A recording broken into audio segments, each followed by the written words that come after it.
සංචාරක එංගලන්ත කණ්ඩායම සමග තුන්වැනි සහ අවසන් 2020 තරගය අද පල්ලිකැලේ ක්‍රීඩාංගණයේදී පැවැත්වීමට නියමිතයි.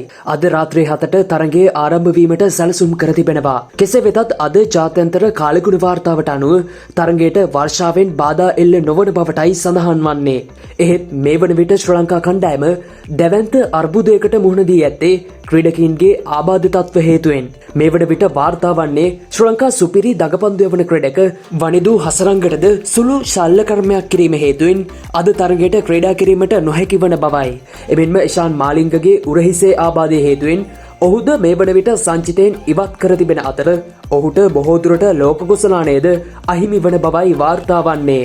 කුසල් මෙන්ඩිස්ගේ 2020 තරගයට ශ්‍රී ලංකා කණ්ඩායම පැමිණෙන්නේ වසර 14ක් මුළුල්ලේ එංගලන්තයට එරෙහිව තිබෙන 2020 ජයග්‍රහණ ඉඩෝරයට තිත තැබීමේ අරමුණින්. මේ වන විට ලෝක කුසලාන සංචිතය සඳහා නම් කළ කමිදු මෙන්ඩිස්ද ශ්‍රී ලංකා සංචිතය සමග එකතු වී ඇති බවයි වාර්තා වන්නේ. මේ අනුව අද තරගයේදී බොහෝ දුරට වනිදු හසරංග වෙනුවට ඔහු ක්‍රීඩා කිරීමට වැඩි ඉඩක් තිබෙන අතර දුස්මන්ත චමීර හෝ ප්‍රමෝද් මදුෂාන්ගෙන් එක් අයෙකු ඉෂාන් මාලිංගගේ හේතුවෙන් පුරප්පාඩු වූ ස්ථානයේ ක්‍රීඩා කරනු ඇති.